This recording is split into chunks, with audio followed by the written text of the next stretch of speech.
Hi hello ನಮಸ್ಕಾರ. ಇದು ನನ್ನ ಫಸ್ಟ್ ವೀಡಿಯೋ ಆಗಿರುತ್ತೆ. ಏನಪ್ಪ ಇದು ಒಂದು 2-3 ವೀಡಿಯೋ ಬಿಟ್ಟಿದ್ದಾನೆ, ಫಸ್ಟ್ ವೀಡಿಯೋ ಅಂತ ಹೇಳ್ತಾನೆ ಅಂತ ಅಂದ್ಕೊಂಬೇಡಿ.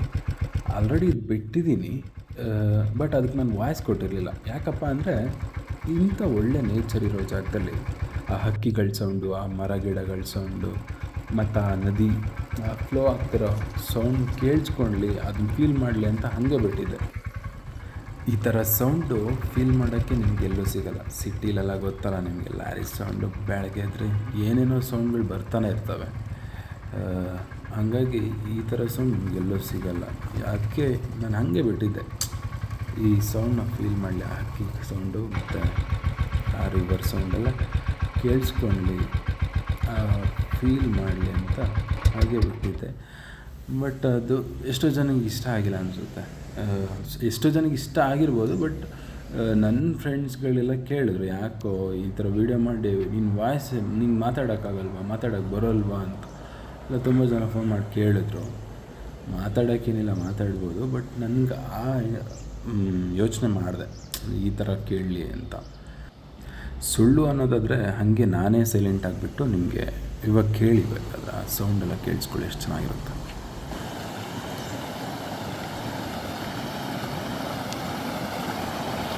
ಇವಾಗ ಹೇಳಿ, ನಾನು ಸೌಂಡ್ ಮಾಡಿದ್ರೆ ಚೆನ್ನಾಗಿರುತ್ತೋ ಅಥವಾ ಈ ನೇಚರ್ ಸೌಂಡ್ ಮಾಡಿದ್ರೆ ಚೆನ್ನಾಗಿರುತ್ತಾ ಅಂತ.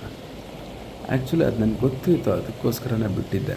ಬಟ್ ನನಗೆ ಚಾಲೆಂಜ್ ಮಾಡಿದ್ರು, ನಿಂಗೆ ಮಾತಾಡೋಕ್ಕೆ ಬರಲ್ಲ, ಅದಕ್ಕೆ ನೀನು ಹಾಗೆ ಮಾಡಿದ್ಯಾ ವೀಡಿಯೋ ಅಂತ. ಮಾತಾಡೋದೇನು ದೊಡ್ಡ ವಿಷಯ ಅಲ್ಲ, ಮಾತಾಡ್ಬೋದು, ಬಟ್ ನೇಚರ್ ಫೀಲ್ ಮಾಡಲಿ ಅಂತ ಬಿಟ್ಟಿದ್ದೆ. Okay, let's move. ನಾನು ಈ ವಿಡಿಯೋ ಬಗ್ಗೆ ಹೇಳಬೇಕಂದ್ರೆ, ನಾನು ಈ ವಿಡಿಯೋ ಸ್ಟಾರ್ಟ್ ಮಾಡ್ಕೊಂಡು ಬಂದಿದ್ದೆ ಬ್ಯಾಂಗ್ಳೂರಿಂದ. ಲೈ ಗುಜಾಡ್, ಅದು ಬ್ಯಾಂಗ್ಳೂರ್ ಅಲ್ಲ ಕಣೋ, ಬೆಂಗಳೂರು. ಸಾರಿ. ನಾವೇ ಕರ್ನಾಟಕದವರಾಗಿ ಬೆಂಗಳೂರನ್ನ ಬ್ಯಾಂಗ್ಳೂರ್ ಅಂತೀವಲ್ಲ, ಎಷ್ಟು ಚೇಂಜಸ್ ಅಲ್ಲ. ಬೆಂಗಳೂರಿಂದ ವೀಡಿಯೋ ಮಾಡಿಕೊಂಡು ಸೀದಾ ಚಿಕ್ಕಮಂಗ್ಳೂರಿಗೆ ಹೊರಟೆ.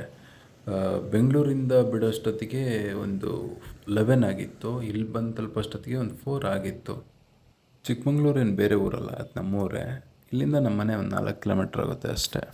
ನಮ್ಮೂರು ಎಷ್ಟು ಚೆಂದ ಅಂದರೆ, ನಿಮ್ಗೆ ವೀಡಿಯೋದಲ್ಲಿ ಕಾಣಿಸ್ತಿದೆಯಲ್ಲ, ನಾವಿಲ್ಲಿ ಹುಟ್ಟಿರೋದಕ್ಕೆ ಎಷ್ಟು ಪುಣ್ಯವಂತರು ಅಂದರೆ ಹೇಳಕ್ಕೆ ಸಾಕಾಗಲ್ಲ, ಅಷ್ಟು ಪುಣ್ಯವಂತರು. ಯಾಕಂದರೆ ನೋಡಿ, ಸುತ್ತ ಗುಡ್ಡ ಬೆಟ್ಟ, ಅಲ್ಲೇ ಹುಟ್ಟುವ ನೀರು, ಇನ್ನೇನು ಬೇಕು ಲೈಫ್ ಸ್ಟೈಲ್ಗೆ.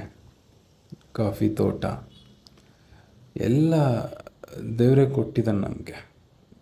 ಇದಕ್ಕಿಂತ ಶ್ರೀಮಂತಿಕೆ ಬೇಡ, ಬಟ್ ಇದಕ್ಕೂ ಮೀರಿ ಇಲ್ಲಿರೋ ಜನಗಳಿಗೆ ಬೇಕು ಅಂತ ಅನಿಸುತ್ತೆ.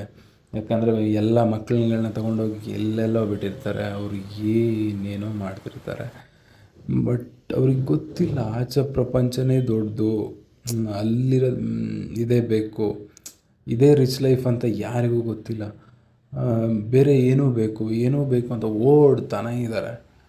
ಬಟ್ ನನ್ನ ಲೈಫಿಗೆ ಬೇಕು, ಬ್ಯಾಂಗ್ಳೂರ್ ಬೇಕು, ಮ್ಯೂಸಿಕ್ ಮಾಡಬೇಕಂತ ಅಂದ್ಕೊಂಡಿದ್ದೀನಿ. ನನಗೆ ಓಕೆ, ಒಬ್ಬರೆಲ್ಲ ಇದ್ದಾರೆ, ಏನಕ್ಕಲ್ಲಿ ಇಲ್ಲಿ ಬಂದು ಕಷ್ಟಪಡ್ತಿದ್ದಾರೆ ಅಂತಲೇ ಅರ್ಥ ಆಗೋಲ್ಲ. ಎಷ್ಟೋ ಜನ ಹೇಳಬೇಕಂದ್ರೆ ನಿಜವಾಗ್ಲೂ ಈ ಅಲ್ಲಿರೋ ಜನಗಳಿಂದನೇ ಎಷ್ಟೋ ಜನ ಊರು ಬಿಟ್ಟಿರೋದು. ಬಟ್ ನಾನು ಹೇಳೋದಾದರೆ ಇದೇ ರಿಚ್ ಲೈಫ್. ಇದಕ್ಕಿಂತ ದೊಡ್ಡ ರಿಚ್ ಲೈಫ್ ಯಾವನೂ ಕಟ್ಟೋಕ್ಕಾಗಲ್ಲ, ಯಾವನೂ ಮಾಡೋಕ್ಕೂ ಆಗಲ್ಲ. ಯಾಕಂದರೆ ನಮ್ಗೆ ನೇಚರೇ ಫುಲ್ ಗಿಫ್ಟ್ ಕೊಟ್ಬಿಟ್ಟಿದ್ದಾನೆ ಆಲ್ರೆಡಿ. ಇದಕ್ಕಿಂತ ಇನ್ನೇನು ಬೇಕು ಹೇಳಿ? ಇನ್ನೇನಾದ್ರು ಮಾಡಬೇಕು ಅಂದರೆ ಇಲ್ಲೇ ಮಾಡ್ಬೋದು, ತುಂಬ ಐಡಿಯಾಸ್ಗಳಿದೆ. ಬಟ್ ಅದನ್ನೆಲ್ಲ ಹೇಳೋದು ಮುಂದೆ ಇದೆ, ಹೇಳ್ತೀನಿ. ನನಗೆ ಇಲ್ಲಿ ಕುಕ್ ಮಾಡಬೇಕಂತ ಅನಿಸಿದ್ದು ಯಾವಾಗಿಂದನೂ ಅನಿಸ್ತಿರೋದು ಏನಪ್ಪ ಅಂದರೆ, ಬಾಂಗ್ಡಾ ಫ್ರೈ ಮಾಡ್ಕೊಂಡು ತಿನ್ನಬೇಕಂತ ತುಂಬ ಆಸೆ ಇತ್ತು. ಸೊ ಅದಕ್ಕೆ ಮನೆಯಿಂದನೇ ಏನು ಬೇಕೋ ಅದನ್ನೆಲ್ಲ ತೊಗೊಬಂದಿದ್ದೆ. ನಾನು ಈ ವಿಡಿಯೋ ಯಾಕೆ ಮಾಡ್ತಾಯಿದ್ದೀನಿ ಅಂದರೆ, ನಾವು ನಾರ್ಮಲ್ ಟೈಮಲ್ಲಿ ಹೆಂಗಿರ್ತೀವಿ ಅಂತ. ಬಟ್ ಹೀಗೆಲ್ಲ ಇರಲ್ಲ ಬಿಡಿ, ಇನ್ನೂ ಲೋಕಲ್ ಆಗಿರ್ತೀವಿ. ನೆಕ್ಸ್ಟ್ ಸರಿ ವೀಡಿಯೋ ಮಾಡಬೇಕಾದ್ರೆ 100% ನನ್ನ ಗ್ಯಾಂಗ್ನ ತೋರಿಸ್ತೀನಿ, ನನ್ನ ಗ್ಯಾಂಗ್ ಫ್ರೆಂಡ್ಸ್ನ ತೋರಿಸ್ತೀನಿ. ಇನ್ನೂ ತುಂಬ ಚೆನ್ನಾಗಿರುತ್ತೆ ಕೋಟ್ಲೆ, ಅದನ್ನೆಲ್ಲ ನೋಡಬೇಕು. ನೋಡಿ, ಇಲ್ಲಿ ಮೀನು ವಾಶ್ ಮಾಡ್ತಾ ಇದ್ದೀನಿ. ಆ್ಯಕ್ಚುಲಿ ಅದು ಮೀನು ಚೆನ್ನಾಗಾಗಿತ್ತು, ನಾನು ಕಸಿನ್ ಚೆನ್ನಾಗಿ ಬ್ಯಾಟಿಂಗ್ ಆಡಿದ್ವಿ ಅವತ್ತು. ಈ ನೇಚರಲ್ಲಿ ಏನೇ ಮಾಡಿರಿ ಚೆನ್ನಾಗಿದ್ದೇ ಇರುತ್ತೆ 100%. ಯಾಕಂದರೆ ಇಂಥ ನೇಚರಲ್ಲಿ ಕೂತ್ಕೊಂಡು ತಿನ್ನೋ ಮಜನೇ ಬೇರೆ. ನೆಕ್ಸ್ಟ್ ಸರಿ ವೀಡಿಯೋ ಮಾಡೋತ್ತಿಗೆ 100% ನಾನು ವಾಯ್ಸ್ ಡಬ್ ಮಾಡಲ್ಲ. ನನ್ನ ಗ್ಯಾಂಗ್ ಜೊತೆ ಎಲ್ಲೇ ಯಾವುದೇ ವೀಡಿಯೋ ಮಾಡೋದಾದರೂ ನಾನು ಇನ್ನು ವಾಯ್ಸ್ ಡಬ್ ಮಾಡಲ್ಲ. ನಮ್ಮ ಗ್ಯಾಂಗ್ ಜೊತೆ ವೀಡಿಯೋ ಮಾಡಬೇಕಾದ್ರೆ ಟ್ವಿಂಗ್ ಟ್ವಿಂಗ್ ಟ್ವಿಂಗ್ ಟ್ವಿಂಗ್ ಅಂತಲೇ ಇರುತ್ತೆ. ಒಂದು ನಿಮಿಷಕ್ಕೆ ಒಂದು ಸರಿನಾದರೂ ಬೀಫ್ ಸೌಂಡ್ ಹಾಕಬೇಕಾಗುತ್ತೆ, ಯಾಕಂದರೆ ಅಷ್ಟು ಲೋಕಲಾಗಿ ಮಾತಾಡ್ತೀವಿ ನಾವು. ಮೀನು ನೋಡಿ ಇಲ್ಲಿ ರೆಡಿಯಾಗಿದೆ ಫ್ರೈ ಮಾಡೋಕ್ಕೆ. ನನಗಂತೂ ಈ ಜಾಗ ತುಂಬ ಇಷ್ಟ ಪರ್ಸ್ನಲಿ, ಯಾಕಂದರೆ ನಾನು ತುಂಬ ಸರಿ ಬರೋದು ಇದೇ ಪ್ಲೇಸ್ಗೆ. ಇದನ್ನು ಪಾಂಡ್ ಅಂತ ಕರಿತೀವಿ. ಇದು ಯಾವ ಸ್ವಿಮ್ಮಿಂಗ್ ಪೂಲು ಇಲ್ಲ ಇದ್ರ ಮುಂದೆ, ಅಷ್ಟು ಚೆನ್ನಾಗಿದೆ ಸ್ವಿಮ್ ಮಾಡೋಕ್ಕೆ. ಅದಕ್ಕೆ ಈ ಜಾಗ ಅಂತದ್ದು ನಂಗೆ ತುಂಬ ಇಷ್ಟ. ನಾನು ಎಷ್ಟು ಸರಿ ಬಂದಿದ್ದೀನೋ ನಂಗೆ ಗೊತ್ತೇ ಇಲ್ಲ, ಒಂದು 20-30 ಟೈಮ್ಸ್ ಬಂದಿರ್ಬೋದು ಇಲ್ಲಿಗೆ ಮತ್ತೆ. ಚಿಕ್ಕ ವಯಸ್ಸಲ್ಲೆಲ್ಲ ಕಮ್ಮಿ, ಬಟ್ ಚಿಕ್ಕ ವಯಸ್ಸಲ್ಲೆಲ್ಲ ಬಿಡ್ತಾ ಇರಲಿಲ್ಲ ಇದು, ಯಾಕಂದರೆ ತುಂಬ ಆಳ ಇದೆ ಅದು. ತುಂಬ ಆಳ ಅಂದರೆ ನೆಲನೇ ಸಿಗೋಲ್ಲ ಅಲ್ಲಿ, ಅಷ್ಟು ಆಳ ಇದೆ. ಹಾಗಾಗಿ ಚಿಕ್ಕ ವಯಸ್ಸಲ್ಲೆಲ್ಲ ಬಿಡ್ತಾ ಇರಲಿಲ್ಲ ಇಲ್ಲಿ ಎಲ್ಲ ಈಜೊಡೆಯೋಕ್ಕೆ. ಸೊ ನಾವು ದೊಡ್ಡವರಾಗ್ತಾ ನಾವು ಮನೇಲೆಲ್ಲ ಮಾತು ಕೇಳ್ತಿರ್ಲಿಲ್ವಲ್ಲ. ಸೊ ಇವಾಗ ತುಂಬ ಇಷ್ಟ ಈ ಪ್ಲೇಸ್ ಅಂದರೆ ನನಗೆ. ಇಷ್ಟು ಚೆನ್ನಾಗಿದ್ದರೆ ಯಾರಿಗೆ ತಾನೇ ಇಷ್ಟ ಆಗಲ್ಲ.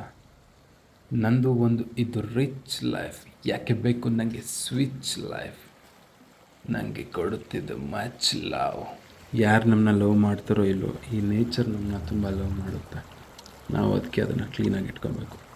ಯಾವಾಗಲೂ ನೇಚರು ಫ್ಯೂಚರು ಚೆನ್ನಾಗಿರಲೇಬೇಕು. ಟೂರಿಸ್ಟಿಗೆ ಈ ಮಾತು ಹೇಳಲೇಬೇಕು. ಪ್ಲಾಸ್ಟಿಕ್ ಬಾಟ್ಲು, ಲೇಸ್ ಪ್ಯಾಕೆಟು, ಕವರ್ನೆಲ್ಲ ತಂದು ಇಲ್ಲಿ ಹಾಳು ಮೂಳು ಎಲ್ಲ ತಂದು ಬಿಸಾಕ್ತಿರಲ್ಲ, ಅದನ್ನು ಈ ಕಾಡು ಪ್ರಾಣಿಗಳು ತಿಂದು ಬದುಕಬೇಕಾ ಸಾಯಬೇಕಾ? ಹೌದು, ಹೊಟ್ಟೆ ಹಸಿಯುತ್ತೆ. ಅದಕ್ಕೆ ಹಣ್ಣುಗಳನ್ನೆಲ್ಲ ಕ್ಯಾರಿ ಮಾಡಿ ಹಣ್ಣುಗಳನ್ನ ತಿನ್ನಿ. ಅವಾಗ ನೀವು ಚೆನ್ನಾಗಿರ್ತೀರ. ನೀವು ಬಿಸಾಕಿರೋ ಸಿಪ್ಪೆ ತಿಂದುಬಿಟ್ಟು ಆ ಪ್ರಾಣಿಗಳು ಖುಷಿ ಪಡ್ತವೆ, ನಿಮಗೊಂದು ಆಶೀರ್ವಾದ ಮಾಡ್ತವೆ ಚೆನ್ನಾಗಿರಪ್ಪ ಅಂತ. ಆವಾಗ ನೇಚರು ತುಂಬ ಚೆನ್ನಾಗಿರುತ್ತೆ. ಇವಾಗ ಫಿಶ್ ಫ್ರೈ ಮಾಡೋಕ್ಕೆ ರೆಡಿಯಾಗಿದೆ, ತವ ರೆಡಿಯಾಗಿದೆ. ಒಂದು ಫೋಟೋ ಶೂಟ್ ಮಾಡ್ತಾಯಿದ್ದೀನಿ ನೋಡಿ ಇಲ್ಲಿ. ಇನ್ನೆಲ್ಲ ಇದು ರಿಯಲ್ ಸೌಂಡ್ ಕೇಳಿದ್ರೇ ಚೆನ್ನಾಗಿರುತ್ತೆ.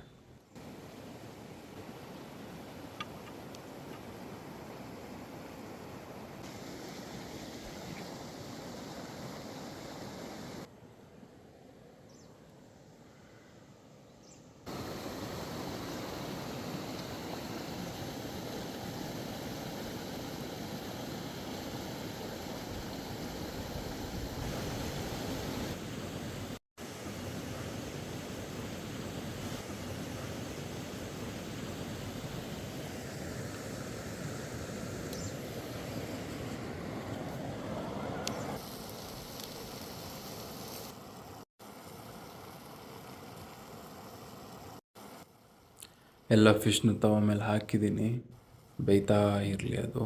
ಅಷ್ಟು ತನಕ ನೇಚರಲ್ಲಿ ವೈಪ್ ಮಾಡೋಣ. ಆ್ಯಕ್ಚುಲಿ ನಾನು ಈ ವಿಡಿಯೋ ಮಾಡಿದ್ದೆ ಒಂದು ಆಲ್ಬಮ್ ಸಾಂಗಿಗೋಸ್ಕರ, ಒಂದು ಆಲ್ಬಮ್ ಸಾಂಗ್ ಪ್ರಮೋಷನ್ ಮಾಡಬೇಕು ಅಂತ. ಆ ಆಲ್ಬಮಲ್ಲಿ ಸ್ವಲ್ಪ ಲಿರಿಕ್ಸ್ಗಳನ್ನ ತುಂಬ ಚೇಂಜ್ ಮಾಡೋದಿತ್ತು. ಅದಕ್ಕೋಸ್ಕರನೇ ಒಬ್ಬನೇ ಕೂತ್ಕೊಂಡು ಇಂಥ ವೈಬ್ ಪ್ಲೇಸಲ್ಲಿ ಕೂತ್ಕೊಂಡು ಲಿರಿಕ್ಸ್ನ ಇನ್ನೂ ಚೇಂಜ್ ಮಾಡಿದ್ರೆ ತುಂಬ ಚೆನ್ನಾಗಿ ಬರುತ್ತೆ ಅಂತ ಈ ವಿಡಿಯೋ ಮಾಡಿದ್ದು. ಹಾಗೆ ಈ ವಿಡಿಯೋನ ಚಿಲ್ ಮಾಡಿಕೊಂಡು ಲಿರಿಕ್ಸ್ಗಳನ್ನ ಬರೆಯೋಣ ಅಂತ ಈ ವಿಡಿಯೋ ಮಾಡಿದ್ದು. ಇವಾಗ ಆಲ್ಬಮ್ ಚೆನ್ನಾಗಿ ಮೂಡ್ ಬಂದಿದೆ. ಅದು ಪೆಂಡಿಂಗ್ ಇರೋದೇನಪ್ಪ ಅಂದರೆ ವಿಡಿಯೋ ಮಾಡಬೇಕು, ಕೊರಿಯೋಗ್ರಫಿ ಮಾಡಬೇಕು, ತುಂಬ ಕೆಲಸ ಇದೆ. ಈಗ ಒಂದು ಸೈಡ್ ಬೆಂದಿದೆ, ಇನ್ನೊಂದು ಸೈಡ್ ಬೇಯಬೇಕು, ಅದಕ್ಕೆ ತಿರು ಹಾಕಿದ್ದೀನಿ.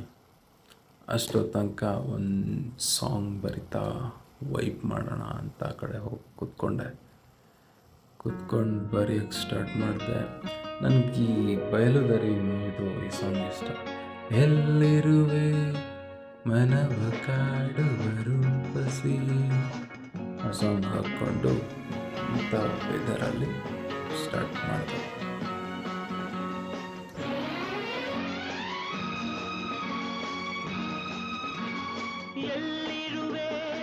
ಮನವ ಕಾಡುವ ರೂಪಸಿಯೇ, ಬಯಕೆಯ ಬಳ್ಳಿಯ ನಗುವ ಹೂವಾದ ಪ್ರೇಯಸಿಯೇ, ಬಯಕೆಯ ಬಳ್ಳಿಯ ನಗುವ ಹೂವಾದ ಪ್ರೇಯಸಿ ನೀನು ಎಲ್ಲಿರುವೆ ಮನವ ಕಾಡುವ ರೂಪಸಿಯೇ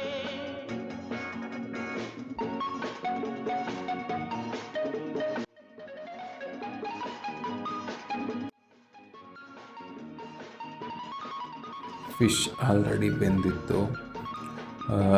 ನನಗೂ ಹೊಟ್ಟೆ ಬೇರೆ ಹಸಿತಾ ಇತ್ತು. ಆ ಕಡೆಯಿಂದ ಬರುವಾಗ ಏನೂ ತಿಂದಿರಲಿಲ್ಲ ನಾನು, ಹಾಗಾಗಿ ಒಳ್ಳೆ ಬ್ಯಾಟಿಂಗ್ ಆಡ್ದೆ. ಇಂಥ ನೇಚರಲ್ಲಿ ಈ ಥರ ತಿನ್ನೋ ಮಜನೇ ಬೇರೆ.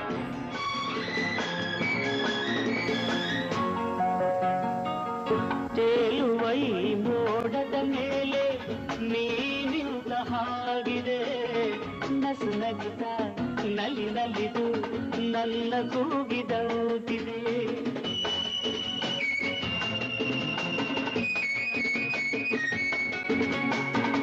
ಸೇರುವ ಬಾ ಆಗಸದಲ್ಲಿ ಎಂದು ಹೇಳಿದಂತಿದೆ ತನುವೆಲ್ಲ ಹಗುರಾಗಿ ತೇಲಾಡುವಂತಿದೆ ಆಡುವಂತಿದೆ ಚೆಲುವೆ ಎಲ್ಲಿರುವೆ ಮನವ ಕಾಡುವ ರೂಪಸಿಯೇ ಬಯಕೆಯ ಬಳ್ಳಿಯ ನಗುವ ಹೂವಾದ ಪ್ರೇಯಸಿಯೇ ಬಯಕೆಯ ಬಳ್ಳಿಯ ಫಿಶ್ ತಿಂದೆಲ್ಲ ಮುಗೀತು. ಇಂಥ ನೇಚರಲ್ಲಿ ಒಂದು ಸ್ವಲ್ಪ ಬಿದ್ಕೊಳ್ಳೋಣ ಅಂತ ಹೋಗಿ ಬಿದ್ಕೊಂಡೆ. ನೆಕ್ಸ್ಟ್ ವೀಡಿಯೋದಲ್ಲಿ ಲೈವಲ್ಲಿ ಡಬ್ಬಿಂಗ್ ಮಾಡ್ತೀನಿ ಅಂತ ಹೇಳ್ತಾ, ಇನ್ನೂ ಈ ಥರ ಬೋರಿಂಗ್ ಏನು ಹಿಡ್ದೇ ತುಂಬ ಚೆನ್ನಾಗಿ ಮಾಡ್ತೀನಿ ಅಂತ ಹೇಳ್ತಾ ಟಾಟಾ ಬಾಯ್, ಸಿ ಯು.